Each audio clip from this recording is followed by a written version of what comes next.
Hi అండి. Welcome back to కథల పొదరిల్లు. Please ముందుగా వీడియోకి ఒక చిన్న లైక్ చేయండి. ఈరోజు కావేరి ఆంటీ కామెడీ సూపర్గా ఉంది. అలాగే హర్ష కూడా వీళ్ళున్నారు కదా ఆఫీస్లో, వాళ్ళని ఏం చేశాడు, వాళ్ళ తిక్కి ఎలా అంచాడు అనేది ఈరోజు హైలైట్ సీన్స్. మరి లేట్ చేయకుండా కథలోకి వెళ్ళిపోదాం. ఓకే జానకి, ఏంటమ్మా ఇంకా ఇక్కడే ఉన్నావు? చిన్న ఇంకా ఇంటికి రాలేదా? సార్, నేను అదే చూస్తున్నా, ఇంకా ఇంటికి రాలేదు అంటూ ఆనందరావు రావడం చూసి పైకి లేస్తుంది సోఫాలో నుంచి. అదేంటి జానకి, రోజు త్వరగా వచ్చేసేవాడుగా, ఈరోజు ఇంత లేట్ ఏంటి? సర్లే, వచ్చేస్తాడులే, కానీ నువ్వింకా తినలేదుగా. వాడొచ్చేసరికి ఎంత లేట్ అవుతుందో ఏంటో. తినే జానకి. పర్లేదు సార్, నాకేం ఆకలి లేదు, ఇప్పుడు తర్వాత తింటాను, మీరెళ్ళి పడుకోండి. అంతలో పవర్ పోవడంతో ఈ టైంలో పవర్ పోయిందేంటి? ఇన్వర్టర్ స్టార్ట్ అవ్వలేదు. సెక్యూరిటీ ఏం చేస్తుంది? నేను వెళ్ళి చూస్తాను అంటూ ఆనందరావు బయటకు వెళ్తాడు. హా, నివి ఒక్కతే రూమ్లో ఉంది అంటూ ముందుకు వెళ్తూ ఉన్న జానకి తనెదురుగా భయంకరంగా మొహమంతా తెల్లగా ఉండి జుట్టు విరపోసుకొని మొహం మీద మాత్రమే లైట్ పడేసరికి అలా ఉన్న రూపాన్ని చూసిన జానకి భయంగా అనిపిస్తుంటే, ఆ ఆ దెయ్యం దెయ్యం అంటూ పెద్దగా అరుస్తూ జానకి బయటకు పరిగెడుతుంది. చీకట్లో ఫాస్ట్గా బయటకు పరిగెడుతున్న జానకి గడప కాలికి తట్టుకొని ముందుకు పడిపోతుంది. క్షణంలో కింద పడిపోతాను అని అనుకుంటూ తన గుండెలో అలజడి పెరుగుతుంటే భయంగా కళ్ళు మూసేసుకుంటుంది. క్షణంలో తన భుజాలను ఎవరో పట్టుకున్నట్టు అనిపిస్తుంటే, కింద పడలేదు అనేసి తెలుస్తుంటే మెల్లిగా కళ్ళు తెరుస్తుంది.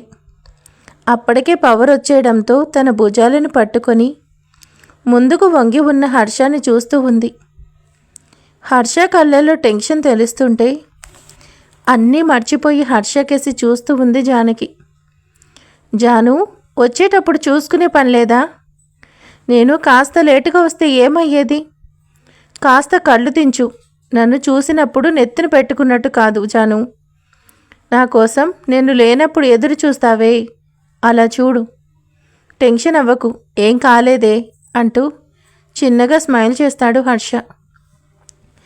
జానకి, హర్షాలు అలానే ఇద్దరు ఒకరి కళ్ళలో ఒకరు చూసుకుంటూ ఉన్నారు.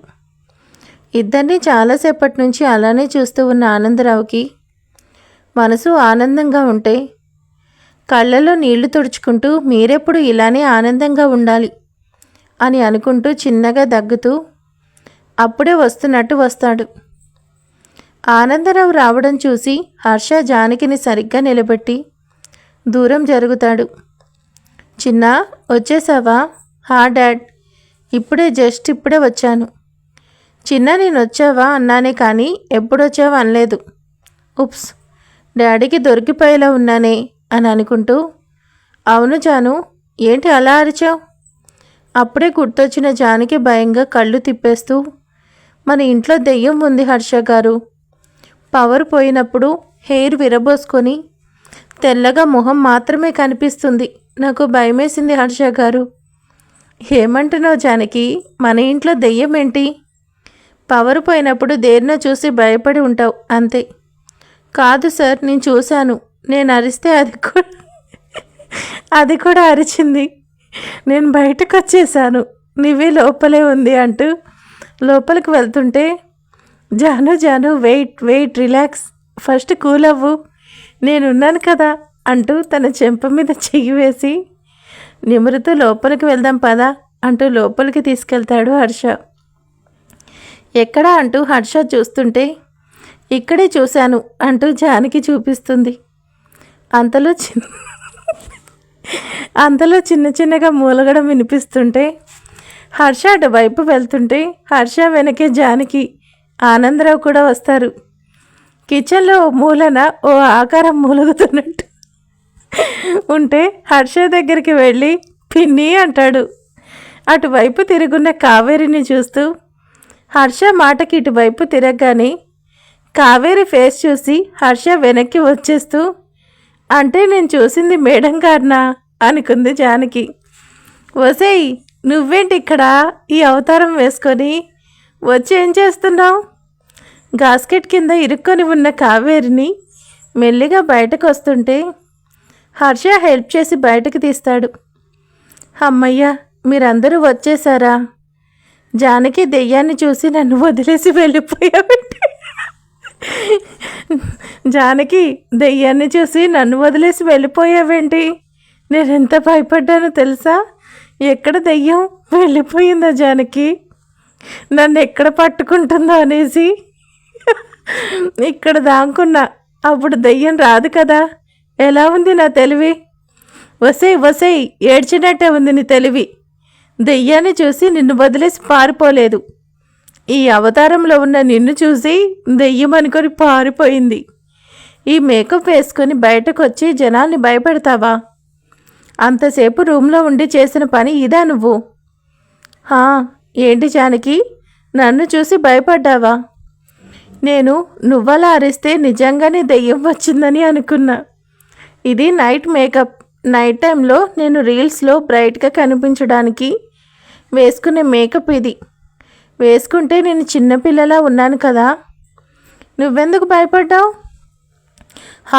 అవునే, రేపో బ్యాగ్ తీసుకొని నివితో కలిసి స్కూలుకి వెళ్ళు. చేసిన ఘనకార్యం చాలు కానీ పద అంటూ కావేరిని కసిరి, జానకి చిన్న వచ్చేసాడుగా, త్వరగా ఇద్దరు కలిసి తినేయండి. చిన్న త్వరగా ఇంటికి రావడం తెలీదా?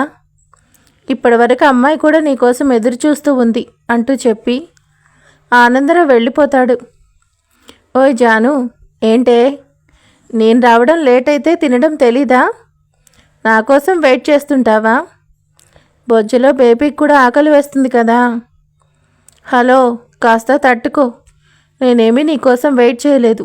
నాకు ఆకలి వేయలేదు. అయినా రోజు త్వరగా వచ్చేవాడివి, ఈరోజేంటి ఇంతసేపు ఉన్నావు? దానికి అలవాటు చేసి ఇలా చేస్తే అది చూసి చూసి పడుకుంది. కాల్ చేస్తే లిఫ్ట్ చేయడం తెలీదా? నివి నీ మీద అలిగింది. అర్జెంట్ వర్క్ ఉంది జాను, అందుకే లేట్ అయింది. మొబైల్ సైలెంట్లో ఉంది. లిటిల్ అలక నేను చూసుకుంటాలే, కానీ 5 మినిట్స్లో వచ్చేస్తాను అంటూ పైకి వెళ్ళి ఫ్రెష్ అయ్యి వస్తాడు. ఆ లోప జానకి డిన్నర్ పెట్టేయగానే వచ్చి కూర్చుంటారు. జానకి పక్కన చైర్లో కూర్చోబోతుంటే జానకి చేపట్టుకొని లాగి తన ఒళ్ళో కూర్చోపెట్టుకుంటాడు. షూ, ఏంటిది, వదులు. మళ్ళీ మీ పిన్ని వచ్చి వీడియో తీయాలా? అయినా ఏంటి అడ్వాంటేజ్ తీసుకుంటున్నావు? జాను, నీ దగ్గర నాకు అడ్వాంటేజ్ ఏంటి? నువ్వు నా హక్కు, అధికారం. నేనేమైనా చేసుకుంటాను, కాదు అనే రైట్ నీకు కూడా లేదు. ఇంకా అన్నావంటే ఇక్కడ ఏమైనా చేసేసుకుంటాను అంటూ నవ్వుతూ ఒక చెయ్యి జానకి నడుముని సుతారంగా చుట్టేస్తూ ఇంకో చేతితో జానకి బుగ్గ గిల్లుతాడు. ఈరోజు లేట్ అయింది, సారీ జాను, కాస్త అర్జెంట్ వర్క్. నేను ఈరోజు లేట్ చేశాను కదా, సారీ. అందుకే నాకు ఈరోజు పనిష్మెంట్ వేసుకుంటాను. తప్పు చేస్తే అందరికీ నేను పనిష్మెంట్స్ ఇస్తాను కదా, ఇప్పుడు నాకే నేనే వేసుకుంటాను. అందుకే ఈరోజు నీకు నేనే తినిపిస్తాను. అది కూడా నా చేతితో నేనే కలిపి నీ నోటికి ముద్దులు పెడుతూ అంటూ జానకి తన వైపు చూసేసరికి అదే నోయ్ ముద్దలు అంటూ నవ్వుతూ ప్లేట్ దగ్గరికి జరుపుతూ అన్నం కలిపి జానకి నోటికి అందిస్తాడు. ఇది పనిష్మెంట్ అనేసి ఎవరు అనరు. ఆ పేరుతో లిజరెన్స్ ఎంజాయ్ చేస్తున్నట్టుంది. మరి మన పనిష్మెంట్ అంతే ఉంటాయి. ఎవరికేమి ఇవ్వాలో అదే ఇస్తానన్నమాట. జాను, చాలా ఆకలిగా ఉంది, త్వరగా తినవే ప్లీజ్. ఐఏఎస్ అంటూ ఉంటే వేలు కొరికేస్తూ తింటుంది. కానీ జాను, అభి ఎక్ దిన్ మేరా సమయ్ భీ ఆ గయా. ఇప్పుడు నువ్వు వెళ్ళు, కొరికేస్తే అప్పుడు నేనేం కొరుకుతానో ఇప్పుడు చెప్పను, అప్పుడు చూపిస్తా అంటూ పెడుతూ ఉంటే ఇంకా బుద్ధిగా జానకి తినేస్తుంది. ఏదో చేయాలి అనుకుంటావు కానీ జాను, నువ్వేం చేయలేకపోతున్నావు. అక్కడ ఉంది మిస్టర్ యాటిట్యూడ్ కా బాప్. జానకికి పెడుతూ హర్ష కూడా తింటూ ఇద్దరూ డిన్నర్ కంప్లీట్ చేస్తారు. జాను, నాకు అర్జెంట్ వర్క్ ఉంది, నైట్ లేట్ అవుతుంది, నువ్వు పడుకో అంటూ జాగ్రత్త అంటూ కాల్ వస్తుంటే లిఫ్ట్ చేసి హా విశాల్ అక్కడే ఉండు వస్తున్నా అంటూ జాను గుడ్ నైట్ అంటూ దగ్గరకు వచ్చి చెంప నిమురుతూ చెప్తాడు. ఓయ్ అంటూ హర్ష బయటకు వెళ్తుంటే డోర్ దగ్గరికి వచ్చి ఈ టైంలో ఎక్కడికి అని అడగను, కానీ జాగ్రత్త, త్వరగా వచ్చేయి జాను అంటూ దగ్గరికి వచ్చి తన నడుం చుట్టూ చేతులేసి దగ్గరికి తీసుకొని జానకి మొహం దగ్గర వచ్చి నీ మొగుడు జాగ్రత్తగానే ఉంటాడు, కానీ ఇక్కడ నువ్వు జాగ్రత్తగా ఉండు అంటూ చిన్నగా తలను ఢీకొట్టి తనను వదిలి నవ్వుతూ బాయ్ చెప్తూ కారులో బయటకు వెళ్ళిపోతాడు. జానకి కూడా ఇంకా తన రూమ్కి వెళ్ళి కాసేపటికి పడుకుంటుంది. తెల్లవారుజామున 4 అవుతుండగా ఇంటికి వచ్చిన హర్ష రూమ్లోకి వచ్చి జానకి వాళ్ళు బెడ్ మీద పడుకొని ఉండడం చూసి పక్కనే నివ్వి దగ్గర పడుకుంటాడు. పొద్దున్నే మెలకు వచ్చిన జానకి హర్ష పక్కన ఉండడం చూసి ఎప్పుడొచ్చాడు పక్కకి తిరిగి దిండును చుట్టేస్తూ పడుకొని ఉన్న హర్షని చూస్తూ చేతితో బుగ్గను పట్టుకొని లాగుతూ ఎంత ముద్దుగా పడుకున్నావు హర్ష, ఏంటో నువ్వు దూరంగా ఉంటే ఈ యాటిట్యూడ్ తగ్గించాలని ఎన్నెన్నో అనుకుంటే పక్కనుంటే మాత్రం మాయ చేసేస్తావు. నిన్నేం చేయలేకపోతున్నా, ఏంటో హర్ష గారు ఇప్పుడు ఇంకా ఇంకా నచ్చేస్తున్నారు, కానీ నిన్ను మాత్రం హద్దుల్లో ఉంచాలి, లేకపోతే కళ్ళెం లేని పంచకళ్యాణి అయిపోతావు అని అనుకుంటూ ఫ్రెష్ అవ్వడానికి వెళ్ళిపోతుంది జానకి. మార్నింగ్ లేటుగా నిద్రలేచిన హర్ష చూసేసరికి జానకి రెడీ అవుతూ ఉంది. మార్నింగ్ జాను అంటూ ఒళ్ళు విరుచుకుంటూ ఏంటి అప్పుడే రెడీ అవుతున్నావు? అప్పుడే కాదు, నువ్వే లేటుగా లేచావు, టైం 9 అయింది. హేయ్ మరి లేపచ్చు కదా, నేను పడుకున్నానే అనుకో అంటూ లేచి ఫ్రెష్ అవ్వడానికి వెళ్ళిపోతాడు.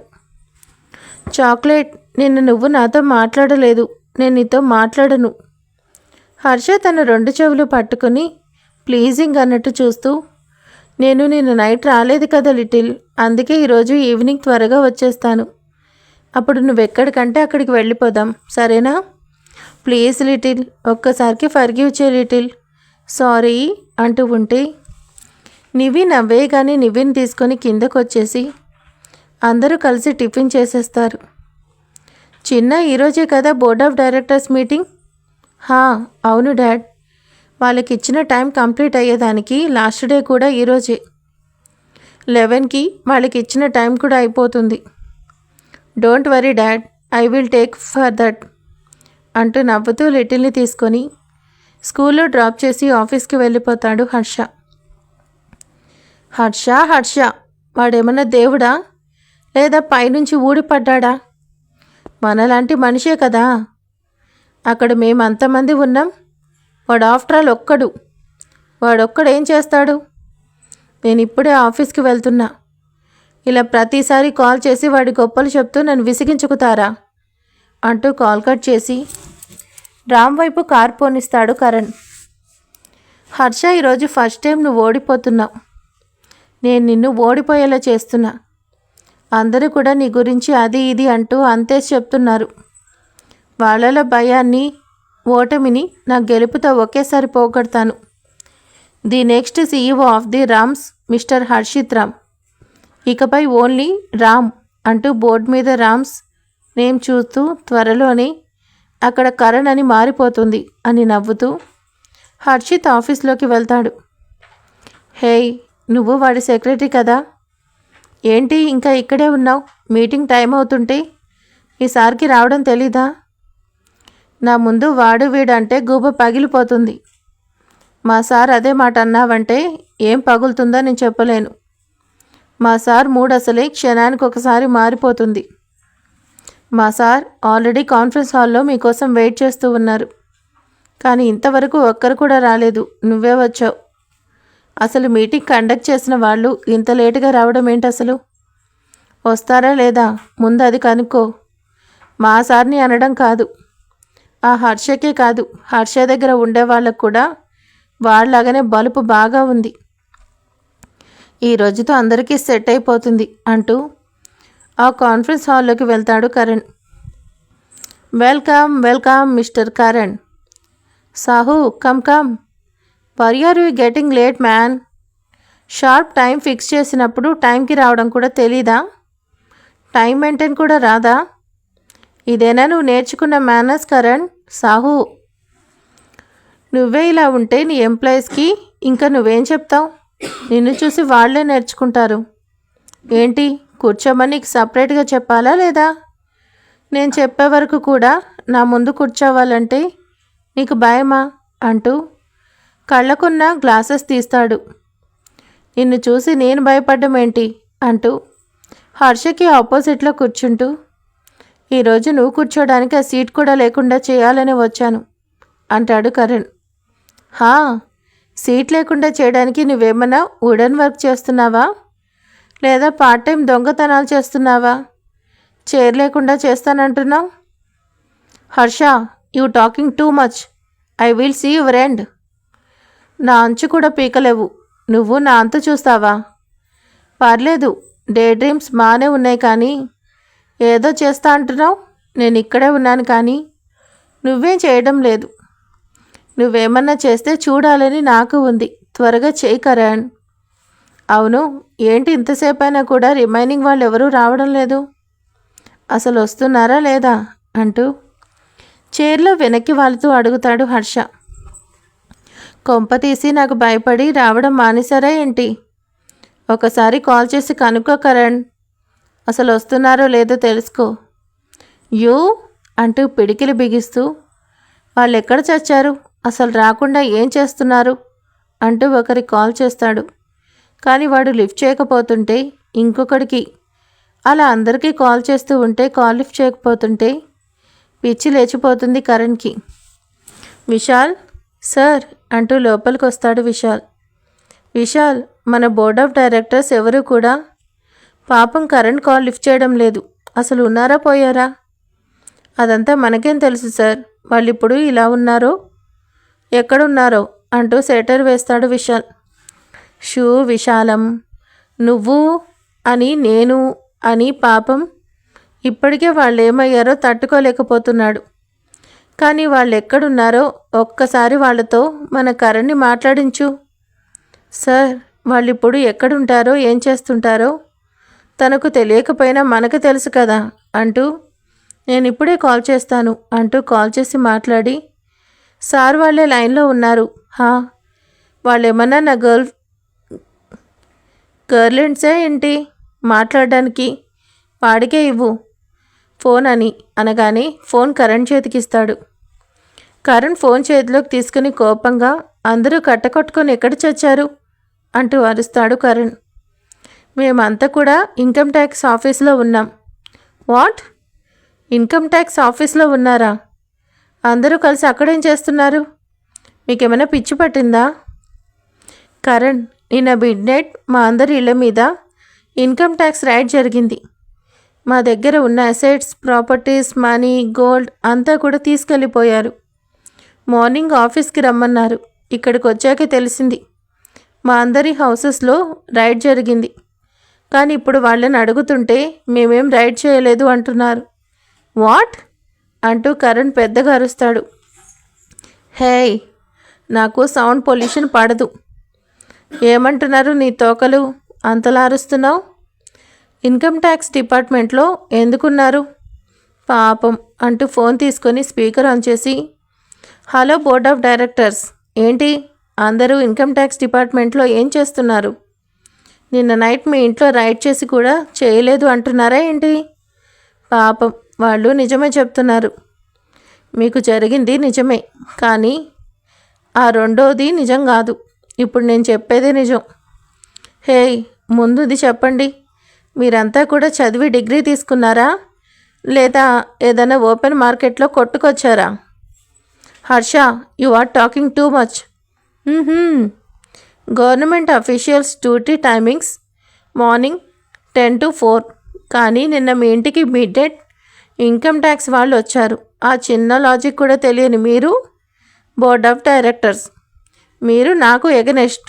How silly.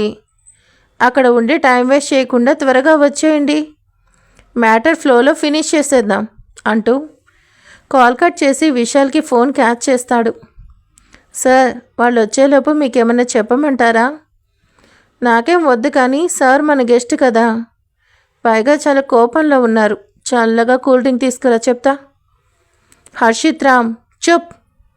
పేరులో రామ్ ఉంటే రాముడు మంచి బాలుడు అనుకున్నావా?